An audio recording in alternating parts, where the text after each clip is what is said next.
Okay, good evening and welcome. I'm Chris Loring, I'm the director of the libraries at Smith College, and it's my distinct pleasure to welcome you to tonight's panel discussion, Education as Inspiration, How Smith Informs Four Writers' Lives. We have an incredible panel of authors. We had an incredible dinner, and the dinner was very, very lively. I had a lot of fun at my table, and I know the other people that were dining with us had a great time at their tables.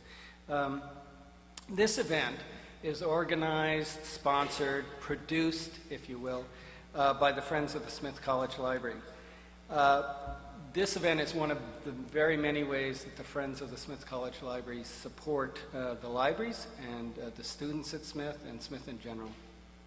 Tomorrow, obviously, is a very special day at Smith.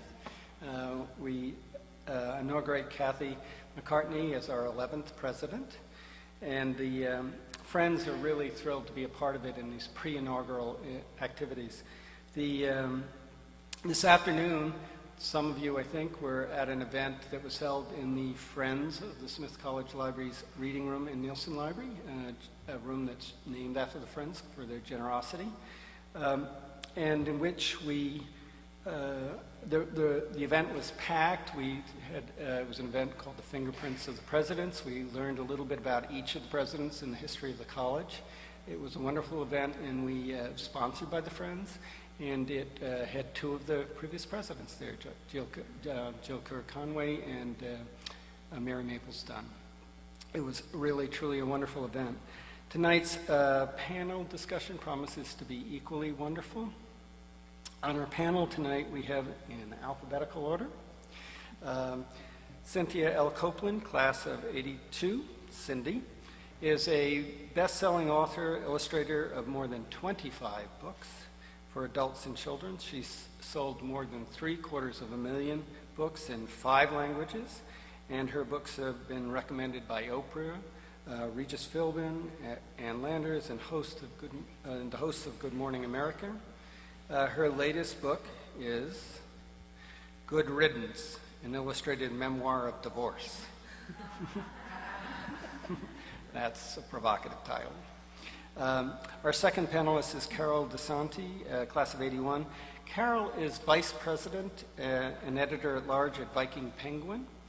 An acquisition editor for 25 years, she's known for championing the independent original women's voices, including Melissa Bank, Marisha Pesci, Penelope Lively, Deborah Harkness, and Ruth Ozeki, class of '80. And we want to hasten to tell you that Ruth's book, Tale for the Time of Being, was shortlisted for the Man Booker Prize for 2013. DeSanti's own novel is The Unruly Passions of Eugenie R., was published in 2012 by Houghton Mifflin Harcourt, and it's been described as, quotes, an unflinching portrait of love and loss against a landscape of Parisian decadence. She lives both in New York and Leverett. And I should say Cindy lives up in Keene, is that right? Keene, New Hampshire, so not far away. Our third panelist is J. Courtney Sullivan, class of 2003, of course. Courtney is the author of Commencement, which of course was situated at Smith, and Maine, and now The Engagements. Maine was named as Best Book of the Year by Time magazine and a Washington Post notable book for the year of 2011. Courtney is contributed to an essay anthology of, we have a little theme here, The Secret Currency of Love, and co-editor of Click, When We Knew We Were Feminists. Her work has appeared in the New York Times Review of Books, the Chicago Tribune, New York, Elle, Glamour, Allure, and Men's Vogue, among others. She lives in Brooklyn, New York, of course. Finally, we have Hanya Yanagihara, I'm sorry, Hanya, class of '95. Hanya is the executive editor of, or she was, I'm not sure, the title may have changed a little bit. I still am. Yeah. Was a Condé Nast Traveler and executive editor. And she's the author of a book called The People in the Trees This has been described as an ambitious first novel that has propelled her, by all accounts, to national and international attention. The book is about the life of a doctor-scientist, about a lost tribe on a remote Micronesian island, whose very long lives are linked to a rare turtle, and it's about very, very much more. You have to read it to find out. According to the New York Times, Yanagihara is a writer to marvel at. Her next book, A Little Life, will be published by Doubleday in early 2015, and she too lives in New York. Tonight, our panel will be moderated by Bethanne Patrick, who's on the far end. And Bethanne has been writing about authors and publishing since 1996. I don't think I said she's class of 1985. She's authored 2 books of her own, and she got her critic moniker of the Book Maven in 2004 when she launched the AOL Book channel. As the Book Maven, Bethanne started a blog for Publishers Weekly. She became the moderator for Barnes & Noble's online book club, Center Stage, and developed Author, the first ever web TV show with a book focus. She's well known in publishing circles as a social media critic. Her Friday Reads Twitter feed, What Are You Reading Today?, has over 140,000 followers. You too can follow her at Twitter at Just Bethanne. Bethanne is a member of the Friends Executive Committee, and she has been instrumental in assembling this panel as well as our own staff. So I want to thank Bethanne for that and hand it over to you, Bethanne. Thank you so much, Chris. Delightful to be here, and I just want to encourage anyone who wants to move on up, because we're definitely going to have more audience participation tonight, and want to talk to you all and have you talk to these authors that we're so fortunate to have here on the eve of the inaugural. And as you know, the theme is education as inspiration, but the first thing I want to ask, and I'm being a little cheeky, but bear with me, is what was your favorite food or dish when you were at Smith? Ranger cookies.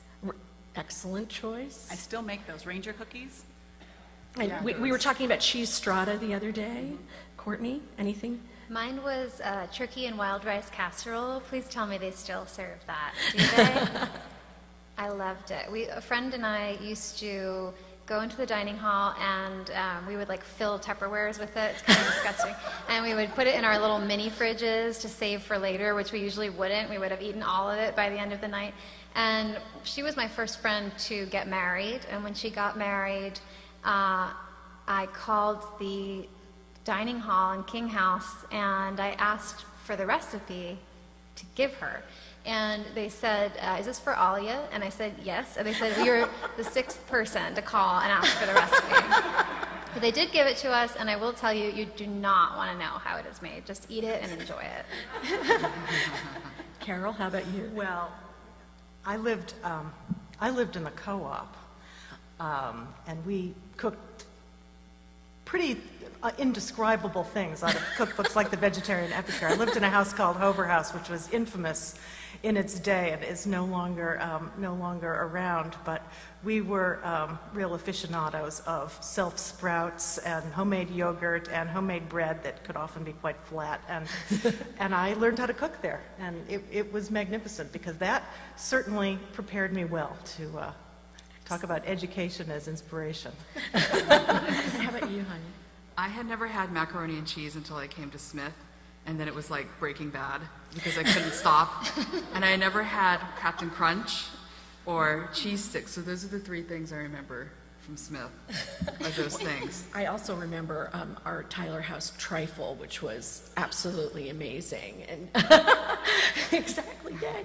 And the reason I wanted to bring this up is not just to start us out with some memories, that usually have rosy colors to them because food, but also Smith has fed all of us in so many ways as writers, and the 4 of you are here tonight to talk in part about education as inspiration. And so I want to talk what fed you while you were here. And I think the first question is going to be one that we will have some questions about as well. Which book at Smith changed your world, changed your life? Which was the book that you read, doesn't matter the course, doesn't matter what it was for, that just completely opened your mind to something new? Anyone can start, or else I'll just start calling on you. I'll start. Go. Mine was Bleak House, which I read in Michael Gora's Victorian fiction class, and absolutely loved it. I felt like it showed me what a novel could be, and I wanted to write a novel like that, although I haven't yet, but maybe someday I will. And I've read it again since, but I think having read it in this academic setting where I would read, I mean, I can't believe, looking back, how many pages we were assigned each night, and somehow you read them. You look at your assignment, it's like, 300 pages by tomorrow. Some okay, people did. Interesting. Right, I really did read for that class anyway. And yeah, I think that book changed my life as a writer. My mother had always loved Anne Morrow Lindbergh's A Gift from the Sea, and she always told me to read it, and I never did. And then when I came to Smith, I read it, and knowing that she had been here too, I understood sort of where her need to be alone and came from, because you get a lot of that. At least I did in my Smith life. There was a lot of sitting on a windowsill alone reading, which I loved and cherished, and I think she kind of brings that out in her writing too. Well, mine was Panine by Nabokov, and I don't remember what class it was in. And it's mostly considered one of his lesser works, but I just remember it's about this, it's kind of a tragic book and a comedy, and about a character who could be read one of two ways, as sort of a sad clown, or as someone who is someone capable of much more profundity. And I had read Nabokov before, but it was the first time I probably would not have read that particular book had I not read it here. And it just helped me think about character in a much different way, I think. Very interesting, especially in light of People in the Trees, which we'll talk about more later. Gosh, I was a Gov major. So the books that I read many years ago, because I'm really stretching my brain since I, often can't remember where I parked my car, having to think back over 30 years to what I read here. So a lot of what I read was, Machiavelli and Plato and Aristotle and all that. But I would say that what stands out for me as something that was kind of life-changing was a creative writing class that I took, where we would take turns reading what we'd written and listening to each other's work. And that kind of peer critique and peer review of the work that we'd done, and listening to other people read what they'd written, that probably moved me more than anything that I read from a reading list or from any, in any specific course, because it was the first time in my life I had, we had the license to write whatever we wanted to write, read it to one another, speak to it, and critique it, and that was amazing to me. I'd never had that before. So I would say it was the writing that I heard from my classmates. I mean, the writing, their writing, which was the most kind of inspirational and kind of life-changing for me. For me, it was Rabelais, and I just thought I never knew that anything existed in the past that was so interesting and experimental. And everything in the past for me had always been so formal. All the stuff we read in high school is, quite linear and all that sort of thing. And to know that there was someone who could play with words that way was absolutely, amazing. But Cindy, you just mentioned being a Gov major. I also was a Gov major. It's my dirty little secret, especially having gone on to graduate work in English. But let's talk about not just necessarily English majors, which the rest of you were, correct? Yeah. But about the experience of courses about books and courses on writing, as you were talking about with creative writing, Cindy, and how those courses started you thinking about your own writing and your own work in the future. You gonna start again, Courtney? Okay. Well, when I was here, I was an English major, and you could probably say I was also an English minor, because I really only took English classes. Somehow I got away with that. I took Discovering Mathematics. Did anyone take that? It's just a ridiculous class that you take to, okay, you took it. Are you an English major?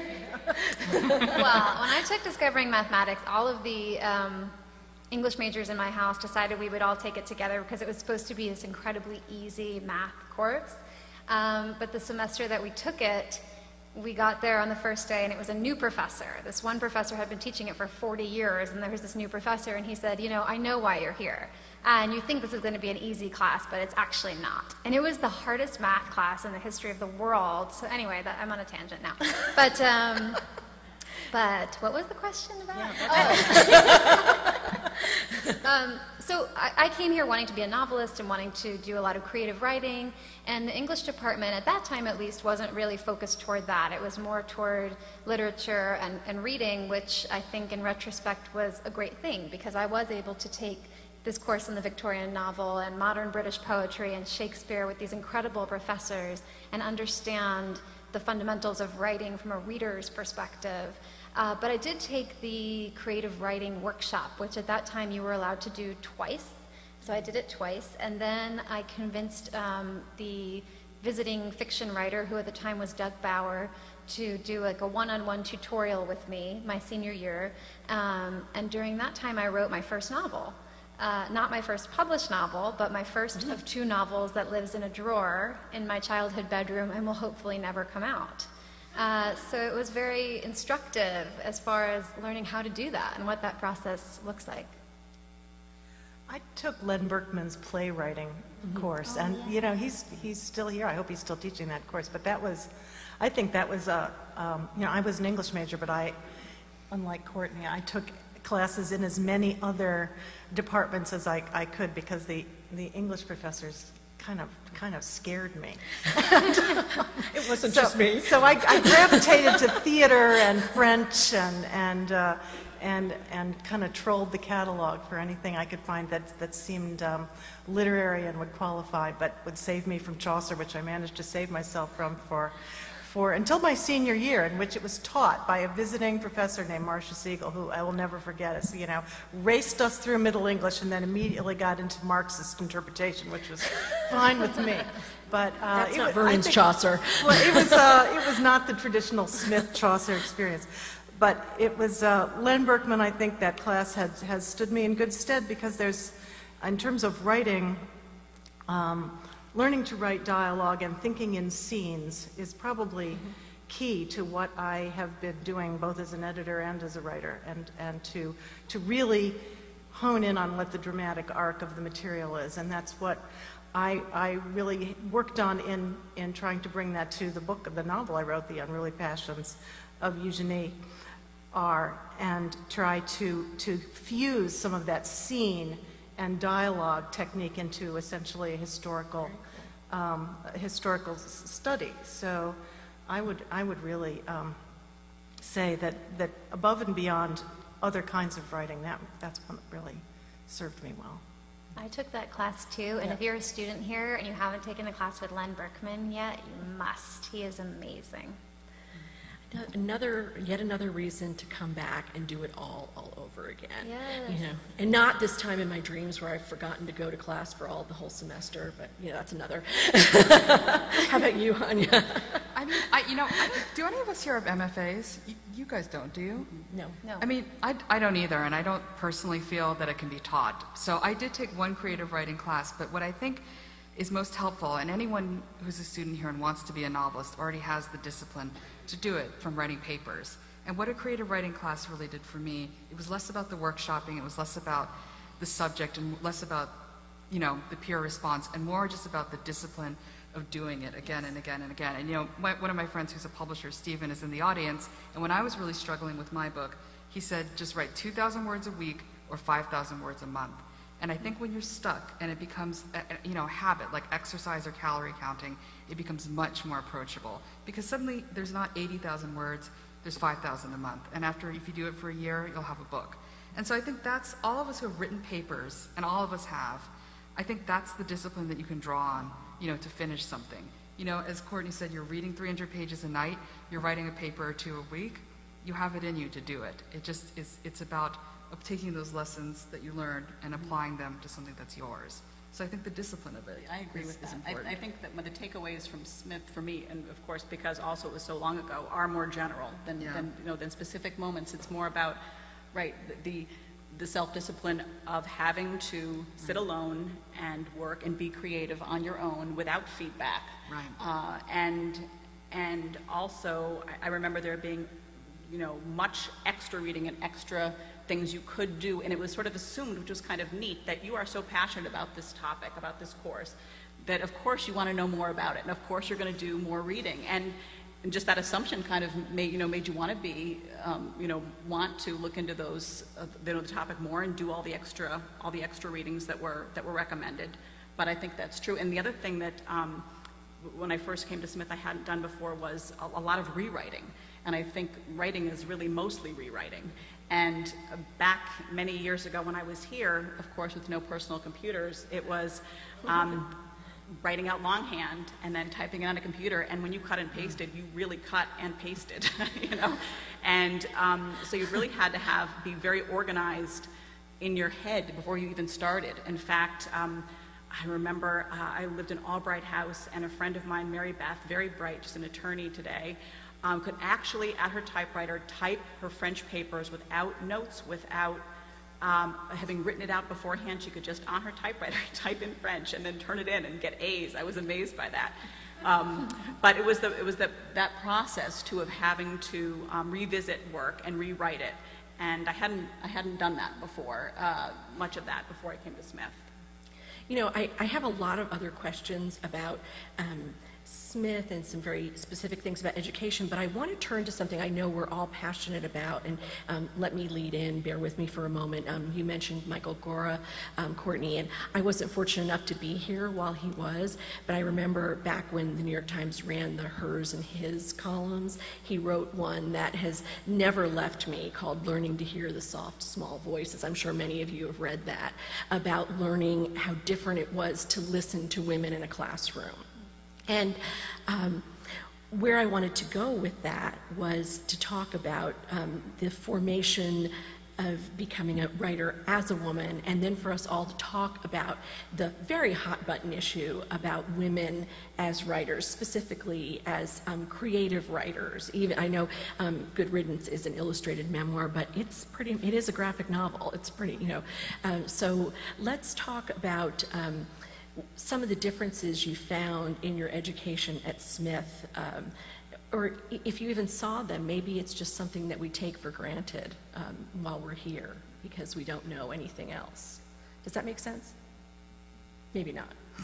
No, I think, and I mean, when I came to Smith, Amherst had just gone co-ed a few years before. Right. I mean, Title IX had just, I think that was like 1972, equal access to education for girls. I mean, it really was a time when it was important, I think, I felt that a women's college was absolutely the place to be in terms of your voice being heard, and you could speak up and not necessarily represent women. You could just be yourself. You're speaking for yourself. You're not necessarily standing up and representing, a women's point of view. It's just yours.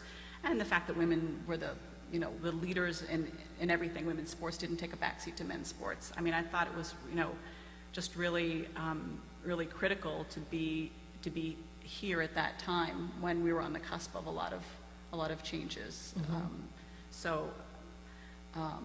I mean, I would say that I felt then. And of course, it's women's education is very relevant today, but even more so then, I felt. And you have an alumna daughter too, so I do. It's doing your job. But Carole, earlier we were talking about something that I think is really relevant here, and that was about the relationships you develop at Smith and how they support writing. And we were talking about your relationship with Ruth Ozeki as a friend and as someone that you now edit. And talk to me about the trust and the formation of those relationships and how they affect things. Well, I think, there have always been women have for a very long time made a living as writers in different ways. There have been hundreds of years of women writing. The issue is really what they're writing and being taken seriously by the culture, and who they get to speak to and who they get to speak for, who we get to speak to and for. Right. That's really the problem. It's not the writing itself. Women are magnificent writers, and with all of the sort of, concern that we had about finding our voice. It's not so much finding the private voice. We often know exactly what it is we have to say. It's getting other people to listen to it. It is being taken seriously as a person who is channeling ideas and important ideas into the culture. And that's what Ruth and I and many of my authors have been working on doing. And we have survived and used things like the Chick Lit Marathon that we all had to run a few years ago, and to both use those categories and subvert those categories and try to speak to women directly, underneath or over the cultural noise that tells, is trying to tell young women what to think all the time, and women of all ages, really. But I think because I think that trust is a topic we could be having this whole panel about, but I think particularly in terms of publishing and in terms of writing and publishing women, it can be very powerful. And it is not something that the publishing industry has really paid much attention to, except that historically, I think there has been a lot of trust between editors and writers. I think that's broken down a little bit in the era of capitalism and business, but I think that what I did learn at Smith was that we formed these bonds that were really for life. And you don't necessarily know that when you're a student, but you look at it 30 years later and you realize, oh, we were thinking and doing something in that feminist literary theory class that we went on to think about and do, and you might not stay in touch with that person, as Ruth and I didn't. We met a few years later and began our discussion about writing. Mm-hmm. But we realized that there had been a primary bond there that was formed at Smith that translated into something else. And that was, has been wonderful. That's really important, and something we were talking about earlier, Courtney, I think all of us know about and understand, is that so often in reviews and or interviews, women authors are asked, and this is coming directly from Eleanor Catton's talk after winning the Booker, that women are asked about feelings and men are asked about ideas. And Carole, I think that's something you were touching on there. So Courtney, where do you see that, especially because you are really in the media, all the time? So do you see that happening and people talking to you about your work? I do. I think that when I was at Smith, often when I talk here, when I come to Smith and when I talk about Smith, I talk about Victorian literature and being an English major, but the other half of my education here was really sort of a feminist awakening and understanding that. And so as a writer, I think as novelists, we always tend to write about our obsessions in life, and one of my obsessions has always been this idea that the moment a person, but mostly a woman in my books, is born, the moment in time that a woman is born will determine so much of who she's allowed to become and sort of what her temperament and her life will be. And so I think as a writer, it's never been daunting to me to write about the lives of women. In fact, it's incredibly important. But I recently did a panel like this with I won't name her, but a young novelist who's very, very popular and very renowned, very critically acclaimed, and about my same age, and she said, you really have to write a male protagonist or you just can't be taken seriously. I thought that was so disturbing to hear because, first of all, we're women, so who is going to tell the story of women if not women? And how sad to have internalized that. But for me as a writer, I never had that problem. I never felt that women's lives were less interesting. I never felt that the books I read about women were less interesting. I think my all-time favorite novel is 1,000 Acres by Jane Smiley, and it is really about the lives of women. But from the media perspective, it's outrageous what happens. I mean, from the author photo on down, this need that women have to sort of look a certain way to even write a novel, it's very strange. Very, very strange. Very, very strange. And Courtney, have you felt like you were taken less seriously as a woman writer in ways that you could kind of put a finger on? Were there anything that kind of rubbed you the wrong way about the way the media was treating you or your publisher? Don't be shy about saying bad things about me. How long does everyone have? Get comfortable. Well, the one thing I will talk about in a second is book covers. That's a huge thing. Huge. Yes, we can talk about that. We could talk about book covers for days. You know, when Commencement came out, because it was a book about young women, so often people would talk about it that it was chick lit, but it was really a book about feminism, and it was really a book about sort of this first generation of women to have all this opportunity, and what are they going to do with it. So I always thought it was funny when people would address it as chick lit.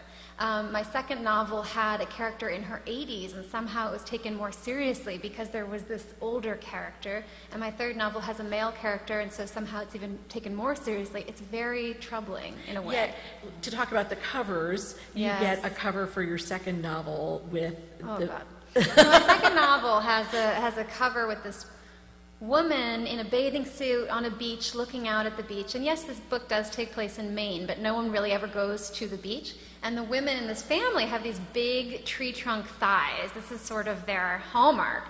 And this woman, when I looked at the cover, I said to my publisher, you know, the women in this family, the women in this book would kill a man in cold blood to have those legs for one day. That is not what they look like. Who is this supposed to be? And you know, and I got blowback for that cover in both directions, because some people just wanted to read a light, frothy beach read, and this book didn't satisfy that desire. And some people said it took them a long time to come around to the book because of that cover. And the only good thing I've ever heard about ebooks is several men who told me, I loved your book, Maine, but I never would have picked it up if I wasn't reading on the Kindle, because I wouldn't want to be seen with that cover. So it's crazy. And my new book, you know, has this, I mean, it's really a historical novel, and it has this kind of ridiculous cartoon diamond ring on the cover. And I was on a book tour. I was in the middle of a book tour, and I was flying to a different city every day. I was doing a reading in Boulder, and I walk into this bookstore, and there's this married couple. They're standing at the front of the store, and there's a big poster of my novel, the big, you know, of the cover. And the guy says, oh, this author is coming to read here tonight. Do you want to go? And the wife looks at the cover, and she says, I don't read shit like that. And I'm standing right there. And I want to say, no, it's not what you think. But, you know, that's troubling. I like the cover of Maine. Is that? You do? I did. I thought it was really beautiful and elegant, and I love the typography. Thanks. Yeah, Thank you. I thought The it typography was amazing. Yeah, I and thought it was great, it was actually. beautiful. I actually thought it looked like a serious. I actually like the image too, but I don't Susan think it has Minoti that kind much of cover. Yeah, I Yeah. can see that. I mean, but going to what Carole was asking, I just turned in my second manuscript, and it's really long. It's 305,000 words, which is about 950 pages. And, you know, there was a... That's in fashion now. It is in life. But, and like, you know, and we fought, and the publisher wanted me to cut it by a third, and I said no.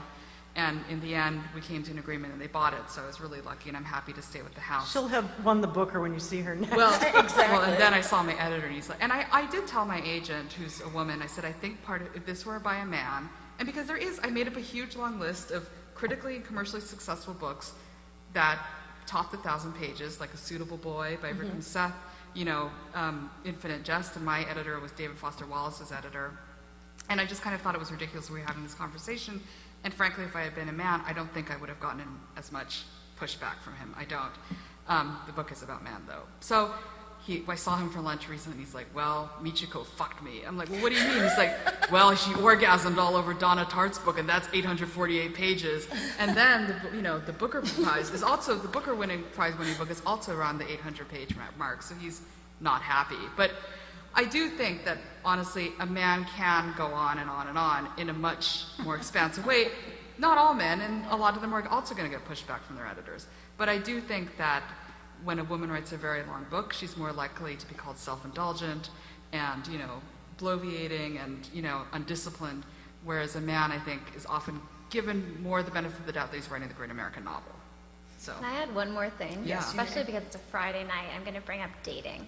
So when I was writing Commencement, I was dating a book editor, and he told me, he read the pages, he said, yeah, I think this is good, but you cannot have the word feminism in the first 100 pages. It will not sell. No publishing house will buy this. And I didn't change it. I broke up with him, not because of that, but my editor, and I think this goes back to the trust issue. I've had the same editor for all 3 novels, and hopefully many more after this. And when she read it, she said, I really love the feminist angle, and we haven't heard enough about young feminists and where they are, and so let's bring it up further. and, mention it sooner. And she's the perfect editor for me for that reason, obviously.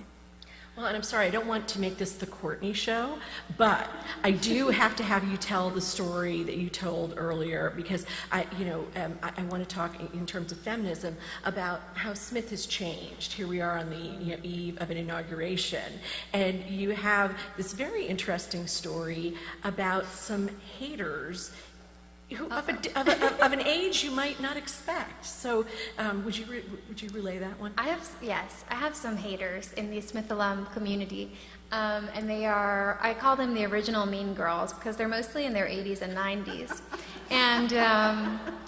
And when commencement was published, I got a wonderful, wonderful response from young alums and from current students.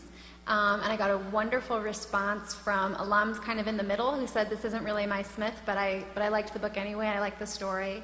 But sort of the oldest sector of alums really, really hate commencement. And it mostly has to do with the fact that there are lesbians in the book.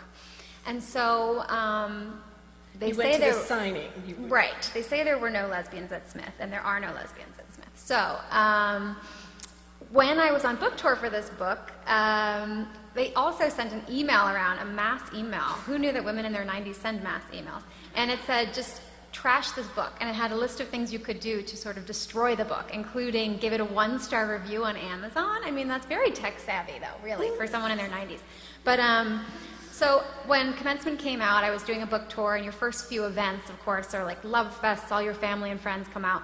And then, they sort of start to trickle off. So my 4th event ever was in a very posh town in Connecticut, and I took the train out there, and there were only like 6 people in the room. And one was a very old man, which is unusual for my readings. Usually men do not come, let alone very old men. And then there were 2 Smith alums. And one woman was in her 60s, the other in her 80s. And they came in together, and they said, they just came right up to me and said, are you the author? And I said, yes. They said, we hate you and we hate your book. So that was an interesting, introduction. And they also brought their library copies to say, we didn't spend a penny on this filth, we got it from the library. And so anyway, because there were so few of us there, we ended up sitting just in a circle, which was incredibly awkward when 2 of the people in the circle hate your guts. And, this older woman the one in her 80s kept saying, I think the thing is that when we were at Smith, these lesbians, they just weren't there. And she kept repeating it. They weren't there. They weren't there. And so finally this little old man raises his hand, and he says, excuse me, I was married to 3 Smith alums, and believe me, they were there. So that was probably the best moment of my book life. Yeah. Well, that makes me think of the way that, it's not real just publishers and the media who are holding women writers and their characters hostage in a certain way. It's this factor that I sometimes call the heroine wars, about how readers can gang up on authors and demand that their heroines behave in a certain way. And I certainly have had that with Eugenie, who doesn't behave in the ways that all readers want her to. And I found that to be the case with women writers I've worked with too. And I wonder if you guys have had your own stories about that. Well, having written my most recent book being a graphic novel, it was an interesting experience because graphic novels are essentially, that's a male-dominated genre. I mean, men write them, the main characters are men. Women are there, as victims or as, they're rarely sort of the main character in any kind of a positive way. And actually, when I had sent my agent a series of essays about my divorce, and I kind of had doodled in the margins, just because that's what I do. And when he got them, he said to me, I want you to try and turn this into a graphic novel. And I really had to go and read a number of graphic novels. Difficult to find some by women, although Fun Home and yeah, I was going to say, there are some terrific ones that have come out in recent years, but I think it's mostly considered a male field. I did come here to Smith because Phoebe Potts was speaking about her book Good Eggs, and I And it was sort of an interesting thing that the first thing I did in my sort of journey to figure out how I was going to put this together in a way that would be sort of maybe accessible and more relatable to women readers and maybe would draw them into the genre was to come here because she was speaking, and I got to ask her a lot of questions. I mean, basic questions. Did you do this on the computer? Did you do this freehand? What pen did you use? What paper did you use? If you made a mistake at the bottom of the page, did you have to start over? Which the answer is yes. Start the page over, because there really is no way to disguise a mistake if you're doing it by hand. But it was the first, it was the first time I'd written something that really was considered kind of different and unique. I don't think there is another divorce memoir that's an illustrated memoir.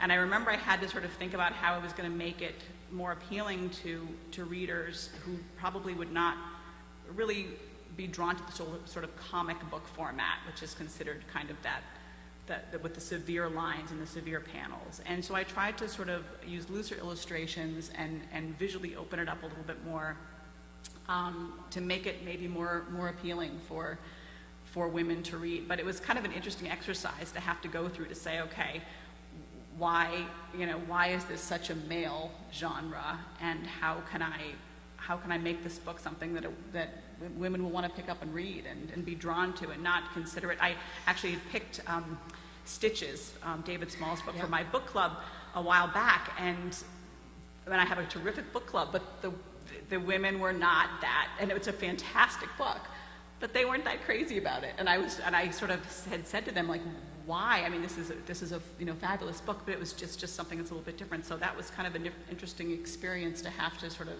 start from the position of this is not a genre that traditionally women read, and how can I make it a little bit?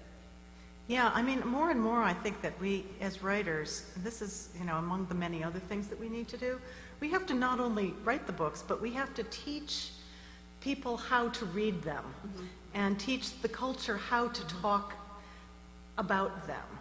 And it's interesting to think about, and I have been aware of this both as an editor and more now that we have so much less, for example, serious review attention. The review space has shrunk. Now it's all about sort of reader reviews on Amazon, which can be, as we all know, wildly something or other. Useless. But yeah, well, I didn't know this book was full of drawings. That was what It's a graphic novel. It's an illustrated memoir. Yes, it's full of drawings. Yes, it is. That's my favorite Amazon review. Well, I want to open things up to audience questions in a minute, but I also want to give each of you a little bit of time to talk about, since your 4 books are so different, a little bit about process. And so, Hanya, you have a narrator, a protagonist, who's actually based on a real historical figure. Right. But he also is a scientist, and he has a bit of an anti-humanities rant at the beginning, yet, and this is one of the things that interested me, you chose to tell the story with lots of footnotes in a very academic style. So could you talk about that and how the structure came together for you? And Sure. I mean, it was pretty organic. I hadn't read any of those boy writers like David Foster Wallace or anything like that, and I hadn't read Pale Fire at the time I started working on the book. So the book is told by a scientist in the 1950s named Norton Perina, who goes to a remote Micronesian island where he discovers a lost tribe of people, a Stone Age tribe of people, who seem to never die. And he discovers that the tribe has a terrible secret, and what's keeping them alive is also their undoing. And he manages to isolate this, it's a turtle that's keeping them alive for these incredibly long lifespans. But in doing so, he opens up the island to medical exploration and ends up destroying it. And mostly the book, among other things, as I was telling Bethanne, is, this man's legacy becomes complicated by the spectacular display of moral failing. And so one of the things, my family always discussed around the dinner table was, is a great man still a great man if he does terrible things? And the other thing I wanted to do was write about Hawaii, where I'm from, but not have to actually do research about Hawaii. And so, but what happens to this island is, in a way, a more severe version of what happened to Hawaii. And I grew up with the legacy of that in many ways. But you know, one of the things I really wish I had done at Smith, and one of the reasons I came here is because there was no core, and you could take whatever you wanted. And like Courtney, I just stuck to the English department. I just went there, hunkered down, and stayed there for, you know, my entire time here. But I wish, in retrospect, that I had been made to take science courses and math courses, because I emerged from the school basically scientifically illiterate. And my father, who is a scientist, had great scorn and has great scorn for that. And I think he's right. You know, I think it was sort of a rebellion that I didn't take any of these sorts of classes. But I think it's, you know, a huge failing of our country in general and of mine personally. And I wanted to, you know, in this scientist's voice, who does have a great amount of disdain for the humanities, I think telegraph a little bit of my own guilt and displeasure with myself, but also to recognize that the language of science is so beautiful in and of itself, and when you don't have access to it because you don't know how to speak it or you don't know how to read it, you're missing a huge part of, I think, the life of the creative mind. I mean, the life of how a scientist thinks, of how he sees the world, of how he sees problems, of how he poses questions that he doesn't, or he poses answers that he doesn't know the questions to. I think it's such a radically different way of thinking, and it was that kind of mind I really wanted to pay tribute to in this book. Fantastic. That a mind that I don't understand, but wish I do. Wish I did. Thank you. That is really, really interesting. And Carole, I'm going to turn to you next, because Yanagihara is about an experience of research that's a bit different. You were telling me about it earlier, and I wanted you to talk about that, because you read it and there are so many details, but none of them seem forced or dropped in, you know, just because, oh gosh, I read this interesting book. You had a different process. It was similar, though, Hanya, in that I needed to pick up for some lacks in my own educational life. And I think for me, and I really agree with you about science, but for me, what really drew me was history, and to learn to understand society, both the one that I found myself living in and struggling with, and others in the past in which we might find a mirror. So really, in order to kind of escape what was then the 20th century and try to understand it, I decided I had to go back to the 19th century, and in particular, how women's lives were treated when industrial capitalism really took hold. And because I didn't want it to be too depressing, I decided to go to France, because I knew that it was going to be beautiful and there would be sumptuous scenes and wonderful food, and because it was also a place where there was kind of a node, a sort of a collision of the rural life and the radical shift, especially for young women, when so many women from the provinces came to Paris and were swept up into this culture of the courtesan, from high to low, really. And some started out with nothing and made it all the way to being the lover of the emperor, and others, many others, you know, died in La Salpêtrière, one of the other hospitals. Mm-hmm. But I just started reading everything that I could find about the 19th century and 19th century France, and that I would read about prostitution, and I would read about child abandonment and motherhood, and then I would switch and read about factory life, and you know, then I got into researching all the patents that had been made between 1800 and 1870. And you know, I just really followed my own interest, and it was a defiant set of behaviors, because my life in publishing was about writing being very disciplined and being very on a deadline, and you have to research it for this long, and then you deliver it, and it goes to production, and it gets reviewed, and then it's remaindered, and then you start all over again. So in order to get out of that cycle, I think I decided to delve to do the opposite in my own work, and learn something more deeply and at a more profound level, I was hoping, and then to cast it, then to write from that. So when I was writing, I could just draw on this whole rich body of work, and really also to honor the historians that have done such amazing work in every field, but I just have an enormous amount of respect for them. So it was a plunge, you know. I don't know.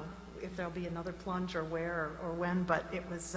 There's not a toe dip right now? I am dipping my toe in a new project, yes. But, well, I think I'll open it up to questions, and if you don't have any, then we'll talk a little bit more, and then we'll have time for the signing. But please, if anyone has, and it doesn't have to be about the panel's theme. You can ask anything you like. So, yes.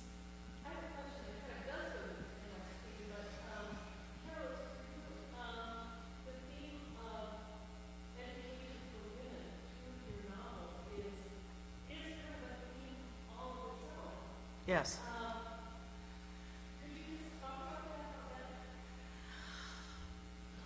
Well, my heroine, my main character, protagonist, Eugenie R., is from the provinces of France, and from a very deep southwestern province. And one thing that fascinated me, and I myself am from Ohio, and so when I came to Smith, it was a little bit perhaps like, leaving Ohio and coming to Paris. But one thing that fascinated me about France, even in the 19th century, was that children were educated. They were not, someone like Eugenie would not have been illiterate, for example. We have a sort of stereotype of the French peasant as being, or the European peasant of the 19th century as being unschooled entirely, but that would not have been the case.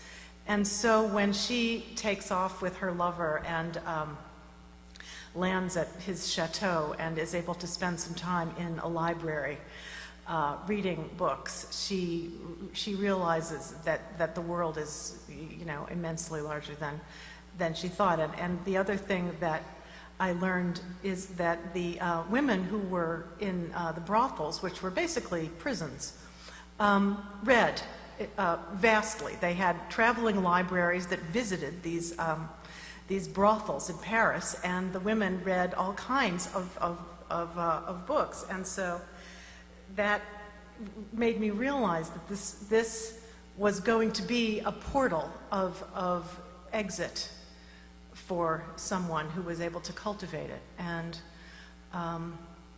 it would have been available then in a way that it almost isn't now in the 21st century in the United States. So I became rather, taken with the idea. Thank you. Yes, it does. There were schools that were started for illiterate women and working class Parisians. It was a part of the Paris Commune, really wanted to educate workers. And I mean, as we know in France in general, there is a very high value placed on education. So you can see what it can do to transform an entire culture. Our ideas about revolution and liberation and freedom come from some of that 18th century, late 18th century thinking about education. We have them today. We have them in, we could translate directly into something like Occupy Wall Street. It's true. Yeah. It's true. Other questions?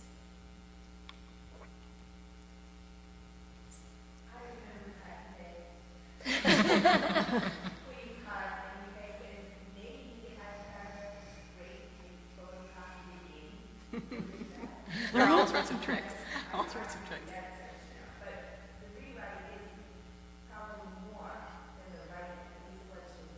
Right.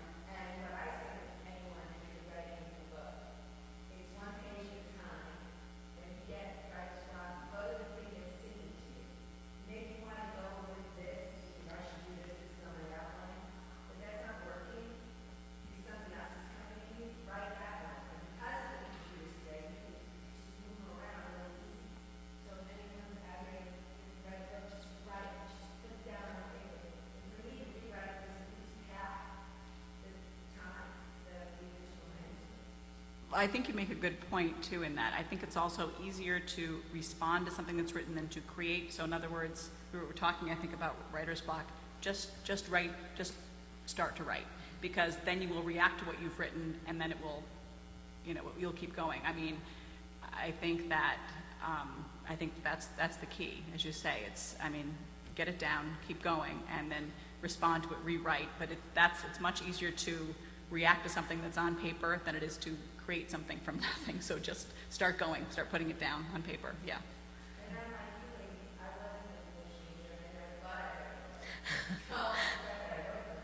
Remember, there are 2 Gov majors up here on this stage.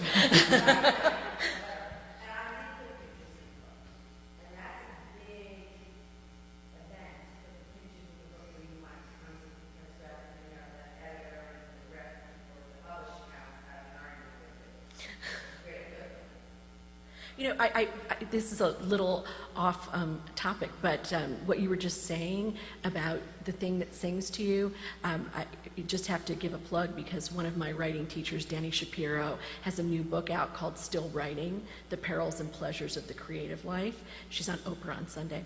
But you don't get to say that very often, someone you know is on Oprah. But what she calls it is the shimmer. And that's exactly what you were talking about. The thing that sings to you, she calls it the shimmer. The thing that's shimmering at the edges that you know, is so important. Go to the shimmer. So, yeah. Any other questions, comments, conversations you want to start? I know we probably need to. Oh, sorry. So sorry.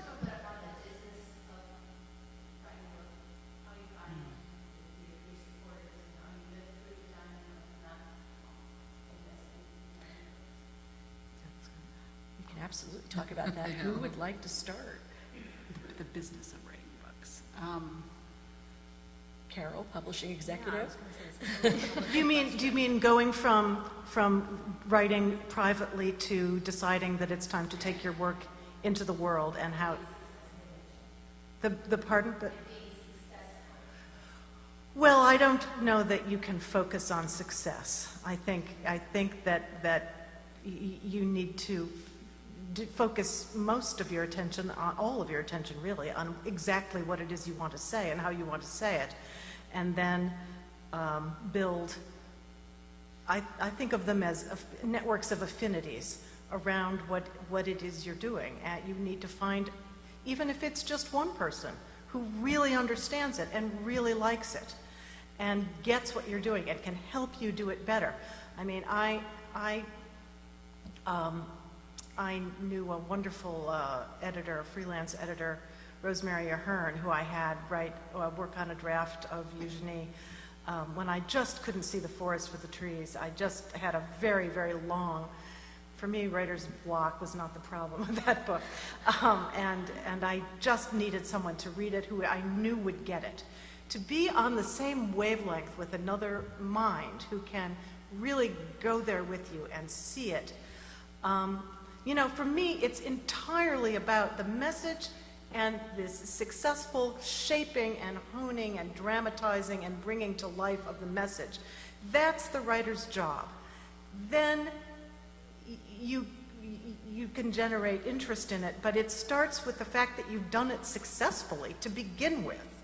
I know that's a traditional point of view, and everybody likes to talk about marketing and social media and Facebook and everything else, but let me tell you, I just bought a book that the author posted a lot of excerpts from it on Facebook, but it wasn't because it was on Facebook. It was because every time I looked at this writer's entries, I recognized his voice. I knew that he had slaved over this paragraph before he put this little chunk up on Facebook. And I could see in the comments, I saw people responding to it, and I logged onto Facebook only to see if George had posted something from that. But I knew he had, even though it read effortlessly, he sweated over it. And so yes, it's an avenue, but there are many avenues. And for me, it's the work itself that you just get it to be as perfect as you can. That's your job. Yeah, I mean, I think Carole's right. I mean, I wish there were an easier way to do it, but there's just not. I mean, I worked on this novel for 18 years, and I was telling Bethanne, I hesitate to say that because people think it's going to be a masterpiece, but I was just really lazy. I mean, I wasn't very disciplined. It wasn't until maybe 4 years ago that I really figured out, thanks to my friend, how to really approach it. But, I mean, so it takes a very long time, and there are no rules. I mean, some people like to workshop their book with a lot of people. Some people, I only showed it to one person, and he was the only person who read it till I sent it out to agents. And that really worked for me, and I was really lucky to find in him such a good reader. Right? So I think your only responsibility is to find someone you really trust as a reader. And that person's not necessarily the best writer. They're not necessarily the smartest person you know. They're not necessarily even literary minded. There's someone whose opinion and editorial ear you really, really trust. And I guess the other thing I would say, you know, I just went through this trying to sell my second book, the very long, windy one. I think you have to really know, especially if you're writing fiction, what you're willing to compromise and why you're trying to do this. And there are very few novelists, fiction writers like Courtney who can make their money writing fiction. You know, my agent told me there's probably 100 writers, 100 fiction writers in the United States who make a decent living writing fiction. And I think that's probably true if we think about it. And so, you know, that's why I would tell all writers who are starting out, keep your day job, and I'm going to keep mine forever, because it means you never have to compromise on subject matter. It means you never have to compromise on length. You never have to compromise on who you go to for a publisher or marketing or anything. If you're not doing it for the money, you're not doing it, I haven't read any of my reviews, you're not doing it for the reviews, you're not doing it for the fame, you're only doing it for the pure pleasure of writing something you feel you want to see published, and that's it. And if you do it that way, and you can have a life where you happen to like your job as I do, and you can really think of your book in that way, as something that you're only doing for that purpose, it actually clears up a lot of mysteries. It clears up why you're doing things and the arguments you're having. It really, really sharpens, you know, what you're trying to accomplish, and the only thing that matters is the internal logic of the book itself. I mean, some people have a real knack for commercial writing, and if you discover that you have that knack, you know, fantastic. If you're sort of, you know, writing away and saying, what am I going to do to become successful? Well, I have to say that I think that that's a self-sabotage. I will say, though, for fiction, I entirely and wholeheartedly agree. I think it's a little bit different for nonfiction depending on what you're writing, because you may have, you know, an argument or a thesis or information that really needs to get out there. It can be a quite different process, you know, in many ways. But even so, the excellence of the writing and knowing what you want to communicate and getting that out through the writing. I mean, that's what we all learned at Smith, isn't it? I mean, that's what I hope we tried.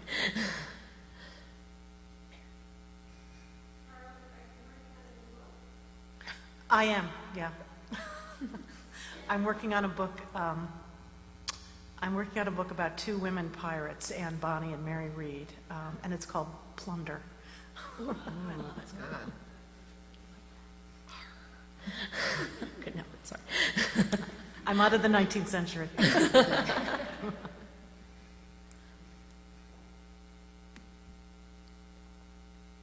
Yes.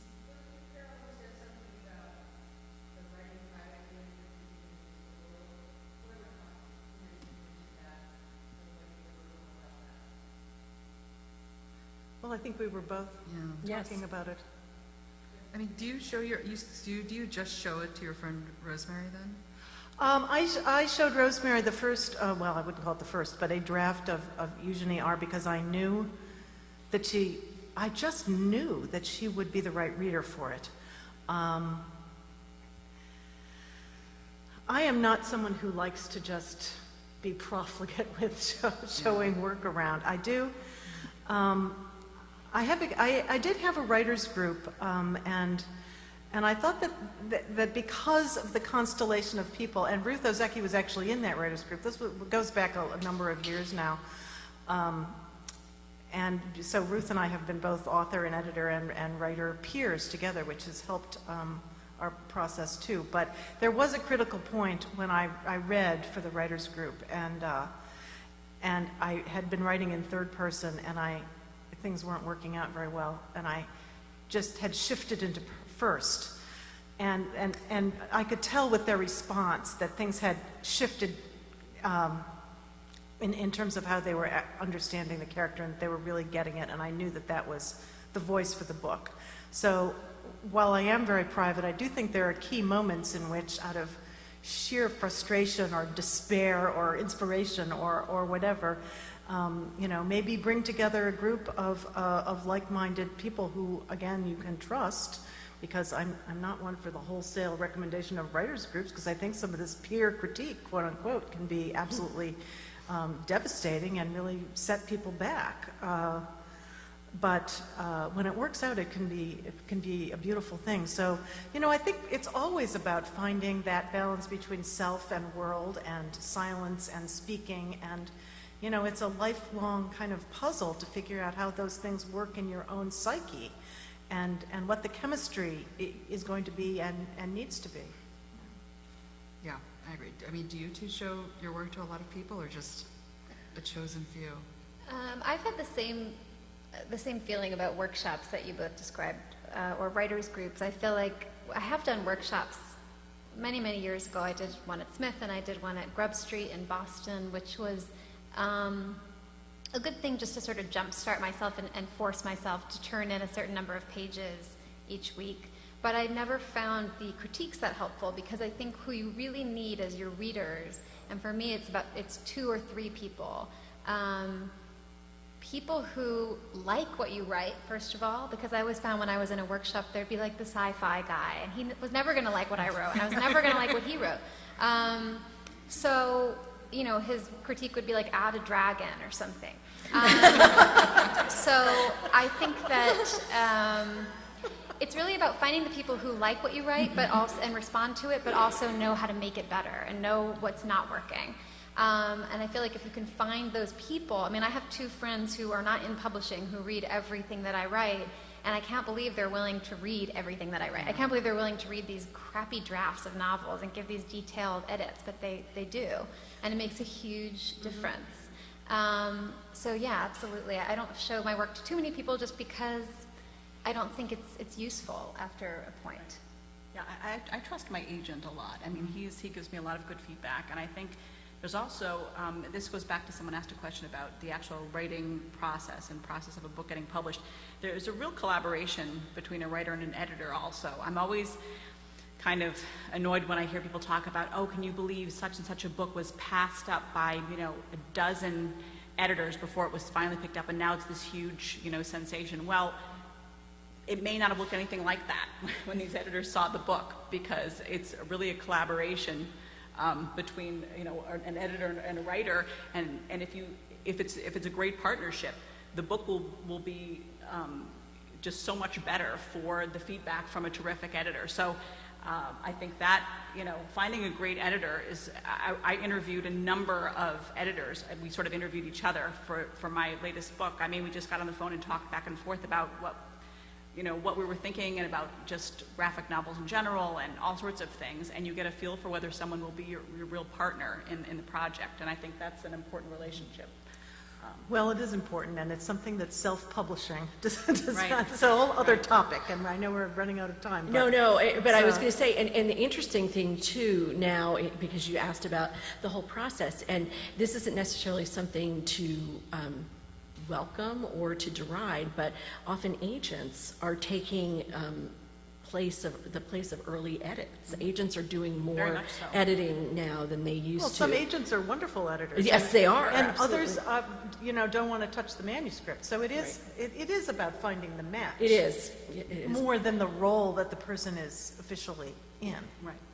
And this is part of it too, the whole idea of being published. You know, it sounds wonderful, but I think the most enjoyable novels I've written are the 2 that were in the drawer, because once I finished writing them, I was finished writing them. No one ever read them besides my mom, who just found them and started reading them, and told me last year, I came home for Thanksgiving and my mom was reading one of them, and she said, you should just try to get Knopf to publish this as your next book, and you could take a year off. Which I might do. I've seen that happen in publishing. We'll see what happens. But anyway, it was really just because writing those was about the process of writing them, and that was really it. I wasn't talking about selling them or an audience. I was just writing them for the joy of it. So I think as writers, we all start out writing for the joy of it, and then it becomes this question of how do you actually make this a profession, and what does that mean? And what it really means is editing and editing and editing and editing. My agent told me very early on, publishing has just become, everyone's lives are so, overwhelmed that you know, it's rarer now that an agent is going to read a novel and say, well, this shows promise if it only could go through 10 more drafts. It has to be really, really there already. So I always tell people when they say, when are you ready to show something to an agent? I think when you just cannot possibly look at it for one more second and make one more improvement on your own, that's the time to do it. Or when you find yourself changing something back and forth and back and forth. Yes. That's when I know I'm done. That really is when I know I'm done. When I find that I've changed the same sentence back and forth several times, I'm thinking, okay, so I have nothing more to do on it. You know, it's Right. ready to go. Right. I mean, but I think Courtney's right. I mean, when you're not published and you want to be published, you think, oh my God, the day I get published is going to be the happiest day of my life. But it's really, or for me at least, it was the first time a stranger read it and responded to it. That's the happiest day of your life as a writer. I mean, it's, you know, and then kind of once you've done it, you know, Oddway don't need to do it again. You know you can do it, and the completion of the work and the satisfaction of the work really, I mean, this sounds incredibly cheesy, but it does become its own reward. It does. Yeah. It better be, at It least. is a strange thing to put it out in the world, though, because it's so private. The writing Yeah. process is so private and so personal, and you're often doing it for weeks or months at a time with relatively little feedback. And it's so personal, and then all of a sudden you put it out there, and it is kind of a strange feeling to have. Someone sent me a link to some sort of podcast or something where 4 men for an hour discussed my Good Riddance book and talked about what they thought I might be like. And it was just the strangest thing to hear these people, these men talking about, you know, my experience in my book. But that's what happens, is you take something that's very, you know, very personal and very private, and that it's just you and this manuscript, and, you know, you put it out there for people to respond to it. It's a strange feeling. I will say that. I mean, sometimes you kind of want to keep it close. You know, you have that feeling before you send it out for the last time that, okay, it's out there. It doesn't belong to me anymore. Yeah. You know, it kind of belongs to the world now, and people will tell me what they think. So. Well, I think we do need to close right now and let you all go up and sign some books, but I want to thank all 4 of you so much for being here tonight and participating. Thank you, friends of the Smith College Libraries.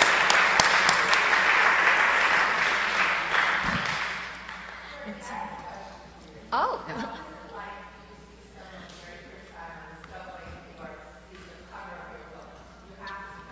I've never seen it. Friends tell me all the time I saw someone reading Maine or Commencement on the train, but I've never seen someone reading one of my books on the train. See? I don't know. This summer, though, on the beach in Maine, I saw a woman reading my book, Maine, and she had 3 little kids, and they were, like, everywhere running all over her, and she just kept reading, like, 1 page, and then they'd make her get up and put sunblock, and another page, you'd have to give them a sandwich, and I wanted to be like, Jesus, kids, leave her alone and let her read it. That's the only time I've seen anyone reading it. Did you go up? Thank you. No, I didn't say anything. Thank you. I didn't say anything.